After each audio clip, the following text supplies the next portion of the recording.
18-year-old Dwight Clark was a freshman at Western Washington University, located in Bellingham, Washington. He was new to the town, but a number of high school friends had joined him in attending Western after graduating. On the night of September 26th of 2010, he left his dorm with his friend Jonathan to attend a party at 1524 Grant Street. Witnesses from the party stated that Dwight was drinking, but he didn't seem to be drinking a lot. Later, around 1 a.m., Dwight and Jonathan would walk back to Jonathan's house located at 1020 Indian Street, which is a little closer to the university. While at the house on Indian Street, Dwight was seen smoking marijuana. At around 2 a.m., Dwight told Jonathan that he was going to walk home. This was the last time Dwight Clark would be seen. At 2:44 a.m., a blank text was sent from Dwight's phone to one of his friends. He never arrived back to his dorm and would not show up to class on Monday morning. On the night of the 27th, Dwight is reported missing by his mother, who became concerned after she was unable to get in touch with him. Detectives began by searching Dwight's dorm room, but found nothing of value that would indicate his whereabouts or why he went missing. Police found his car in a parking lot, locked and untouched. Everything indicated that Dwight never made it back to his dorm that night. Dwight's mother arrived in Bellingham to help find her son and informed detectives that Dwight had no medical problems or history of mental illness. He had no history of running away, and no signs that he would desire to disappear or take his own life. Miss Clark described her son as a very nice boy, very polite, and a straight-A student. Police questioned anyone who had seen Dwight on the night he disappeared. None of them reported seeing anything out of the ordinary. None of them described Dwight as being upset or agitated. Nobody had any idea what could have happened to him. When asked about his ability to handle alcohol and drugs, his friends described him as no lightweight when it came to drinking, and an experienced pothead. One witness said that Dwight wasn't completely drunk that night, but buzzed, and stated on a scale of 1 to 10, Dwight was a 4 in terms of drunkenness. In the opinion of one of Dwight's friends, the incident did not have anything to do with smoking marijuana or drinking alcohol. He described Dwight as being coherent but with slower reaction times when high. Canine teams were brought in to begin searching from the point where Dwight was last seen. From Indian Street, it is pretty much a straight shot to the dormitories, but the dogs detected no scent leading to that area. By October 1st, authorities were focusing their search in the area of Whatcom Falls Park, despite canines showing interest in the area of the old Georgia Pacific property on Bellingham Bay. Authorities had already searched the area by both land and water and decided to move on. Dwight Clark's family hired a bloodhound from Idaho that arrived on October 2nd. This bloodhound reportedly went near the GP property and started going crazy, indicating that Dwight had been near there. Authorities essentially disregarded this hit because they believed the area had already been thoroughly searched by their own personnel. Dogs had shown interest in the water near the plant, but they were unable to pinpoint an exact location. Dive teams were discussed, but visibility in the water was only about 1 foot. By October 5th, Bellingham police had 1 boat on the water and 1 diver in it, though visibility was still minimal. Search dogs in the area were no longer picking up Dwight's scent near the GP plant. On the morning of October 6th, a body was reported floating in Bellingham Bay. A marine and fisheries biologist in a small boat sighted it while out researching plant life in the local waters. The body was in an enclosed man-made lagoon located on the GP property. As authorities made it on scene, the body was immediately recognized as Dwight Clark. The Coast Guard was called in to assist in retrieving the body, but by the time they arrived, it had drifted underneath a series of dock pilings and their vessel was too large to navigate the tight space. With the assistance of the small boat of the biologist who made the discovery, the Coast Guard were successful in bringing Dwight's body aboard and positively identifying it using the driver's license in his wallet. Dwight's cash and credit cards were still in his wallet. In his front pockets, they discovered his keys and cell phone. His body was then handed off to the local medical examiner for autopsy. The results of this autopsy were redacted from the police report, though it was released in the media that Dwight's cause of death was ruled an accidental saltwater drowning. He had a blood alcohol content of 0.13, the equivalent of roughly 6 beers, and had traces of marijuana in his system at the time of death. The cell phone recovered from Dwight's body was sent in for forensic analysis, but was too damaged from the saltwater to be of any use. Detectives noted one oddity regarding the clothing Dwight was found wearing. Witnesses had reported Dwight wearing a pink tie-dye shirt the night he disappeared. When he was found, his clothing was consistent with witness reports, but the pink tie-dyed shirt was no longer on him and nowhere to be found. On October 12th, authorities discovered surveillance footage of a person walking on the sidewalk next to the old GP property. He was heading southbound on Cornwall Avenue at 2:28 a.m. and was described as having trouble walking and losing his balance. Detectives suspected this to be Dwight, but due to the low-resolution video, they were unable to make a positive identification. The footage was shown to Dwight's mother, who believed it was video of her son. She commented that she could not understand why Dwight would be down there by himself. Authorities contacted the National Oceanic and Atmospheric Administration to better understand the tidal waters of Bellingham Bay, and to determine if it made sense that his body could have floated to the location where it was found. One expert familiar with the area stated that it was possible that the body could have gone inward on a flood tide, but because of the shipping dock, she thought it was unlikely for a body to wash up in the area where Dwight's body was found.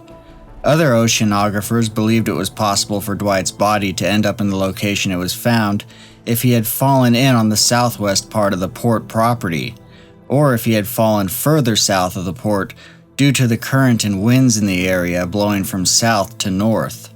Detectives drove around the perimeter of the port property looking for a point of entry. The report describes 2 locations where an individual could climb over the chain-link fence or climb around the fence at the south side of the property.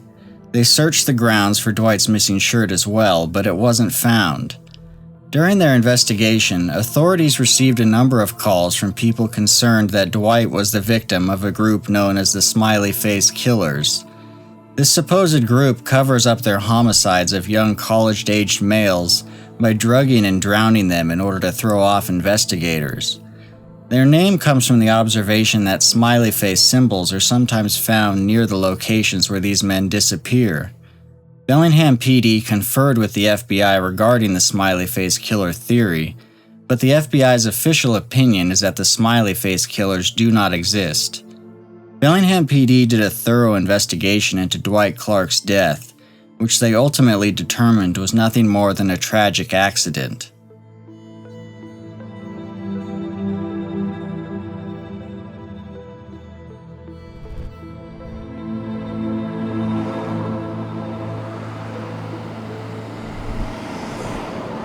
Hey everyone, we're here today in Bellingham, Washington, looking in at the Dwight Clark disappearance. This disappearance is kind of personal to me because I lived here in 2010 and was attending Western with him when he vanished. And this is what got me into missing persons cases. So I felt like it was necessary to actually come back here and do a thorough investigation of it.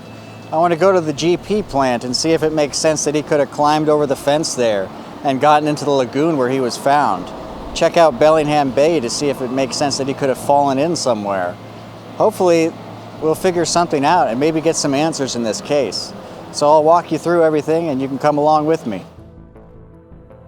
My first stop was to visit the house on Indian Street where Dwight Clark was last seen. The street has since been renamed Billy Frank Jr. Street. At the moment, I'm walking by the house that Dwight Clark was last seen at before he disappeared. And right now we're trying to find which direction could he have gone. And there's really only 2 possible options, neither of which we really know for certain. But the question is, why did he veer so drastically from the path that would take him back to the dorms? which from here is really just a straight shot. At some point, he had to take a hard right. And why he did that, we still don't know. But it took him down to the GP plant, where he was finally seen on surveillance camera. And we'll take you there next. Driving down to the old Georgia Pacific property, I noticed that things hadn't changed much in the area since I had last been here, other than a large population of people living out of RVs and old trailers. My first stop was to visit Bellingham Bay, or the very south end of the Georgia Pacific property. The only access to Bellingham Bay itself in this area is a small strip of beach that is fenced off on either side. This was the area I wanted to see. Right now, we're at the edge of the Georgia Pacific plant, or what formerly was the Georgia Pacific plant. Today, it's a Puget Sound energy plant. On my right is Bellingham Bay, and on my left is the very edge of the fence line. Now, one theory was that if he didn't climb over a fence somewhere, he had to have walked in somewhere else, and the only possibility was really these rocks behind me. Why anyone would want to do that, I don't know. But the idea was that he was drunk and tried to walk on them and obviously slipped and fell in. That's plausible, but again, why would you want to do that? For anyone thinking that maybe he fell in somewhere else, this whole area along here is a beach, and you would have to literally wade into the water. It'd be a slow process, not something that would happen suddenly. So the question is, did he try to get into this plant right here for some odd reason? Or did he climb the fence line somewhere else? I'll show you the fence line here in a minute, and you can decide for yourself.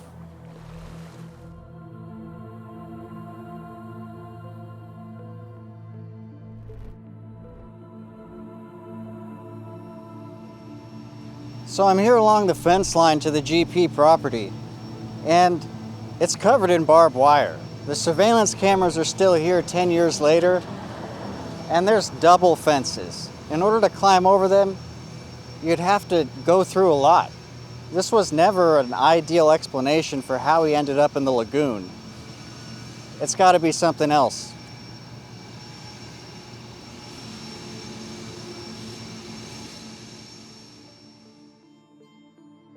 Walking down along the rocks at the south end of the GP property, you can see that this part of the fence line does not have barbed wire and would be relatively easy to climb over, though perhaps less so if you were inebriated.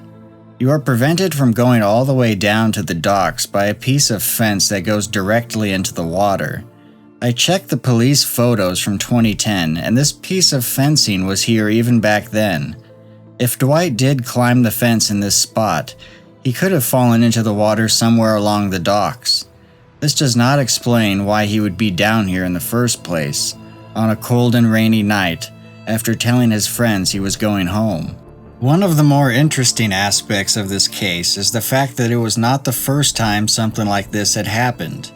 15 years prior to the disappearance and death of Dwight Clark, a 20-year-old Western student named Blair Grandstrom disappeared.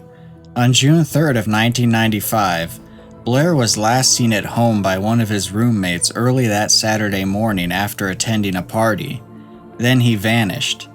His family and friends became concerned when he didn't show up for work or his finals, and he was eventually reported missing. Searches for Blair proved unsuccessful until June 7th when his body was found floating in the Georgia Pacific Lagoon that Dwight Clark would one day be found in. In 1995, the lagoon was being used for wastewater treatment. This is not the type of water anyone would want to enter. The autopsy was performed by the same medical examiner who would later determine Dwight Clark's cause of death. In this case, Dr. Gary Goldfogle stated, "There's no significant injuries, no broken bones, strangulation marks, or significant bruising, and no pre-existing medical conditions that would account for his death. It's possible he went there all by himself and got into the water by himself and died, but I don't think so. The body has to tell a story when it can't speak, and the story it's telling us sounds like a lie. Ultimately, the autopsy failed to determine how he died. Blair's blood alcohol was relatively high, but nothing else came up after toxicology testing. Blair's father, Peter Grandstrom, told the media that investigators told him his son was drinking and likely wandered down to the water, where toxic fumes killed him. No water was found in his lungs. Again, it was difficult to make all the puzzle pieces fit. Even in 1995, Blair would have had to climb over 2 locked fences to access the lagoon, and there was no evidence of forced entry. Bellingham police speculated he either climbed the fences or entered through a breakwater area where there is no fence. A spokesman for the GP property openly commented about the mystifying event. "We are dumbfounded. We have double fencing, an exterior and interior high fence. This is really a rather repelling facility, not one that looks accommodating or casually interesting to get into. It's dark water, it's foam, it's obviously an industrial facility with pipes all around it. We don't have any knowledge how something like this could happen." Most theories regarding the incident were pretty weak, including one saying that Blair's love of water drove him into the lagoon. And this was essentially the end of Blair Grandstrom's story. It was never further investigated, and when I tried to get the official report from the Bellingham Police Department, they told me they had no files on the incident. I was slightly taken aback when I learned this. It's not uncommon for departments to toss out reports on old cases, but something that happened as recently as 1995 I didn't think would qualify. What happened to Blair Grandstrom would happen again 15 years later with Dwight Clark. Both were students at Western. Both recently left a party alone after drinking. They both traveled down to the water for reasons unknown, only to end up dead in the same lagoon. The GP property itself has a dark history dating back even further than the death of Blair Grandstrom. In 1987, a charred skeleton was found lying at the bottom of a 17-foot-high chimney. The man had broken bones, but police could not figure out what killed him. The man was never identified. The coincidences shared between the cases of Dwight Clark and Blair Grandstrom are surprising. When looking at the facts, I can see where certain elements can be written off. When a college student has been drinking and later turns up in water, it is easy to write off as an accident of some kind. One could argue that they were drunk, so they simply got lost, fell into the water, and died. The one issue is that there really is no place to accidentally fall in unless you get past the fences and onto the GP property. And if we accept that this is what they did, then you have to ask why they would do this when they were alone and supposed to be going home. Blair Grandstrom did not die from drowning. And if the toxic fume theory is to be believed, he climbed 2 fences and decided to go into a toxic waste lagoon for some unknown reason. One thing I remember about the disappearance of Dwight Clark in 2010 is that few people were talking about the disappearance of Blair Grandstrom. We'll probably never know what made these young men go towards the water instead of the safety of their dorm rooms. The unresolved questions surrounding both cases has undoubtedly led to a lack of closure for both families. Regardless if you believe these incidents were accidental, or if you believe something else is going on, these cases should be brought up from time to time so that people don't forget. The smiley face killer theory was created in an effort to explain what is happening in cases such as these that occur all over the country. This theory is difficult to subscribe to because of the vast scope an organization would need to commit such homicides, not to mention the significant time separations involved. I did not find any reports that a smiley face symbol was noticed anywhere near the old GP property, and I personally did not see any when I was there. There can be no debate that there is a pattern of inebriated college-aged men disappearing and being found dead in water. Oftentimes, the first step to prevent such things is to bring awareness to it. No family should have to suffer the loss that occurred here. Until next time, thanks for watching.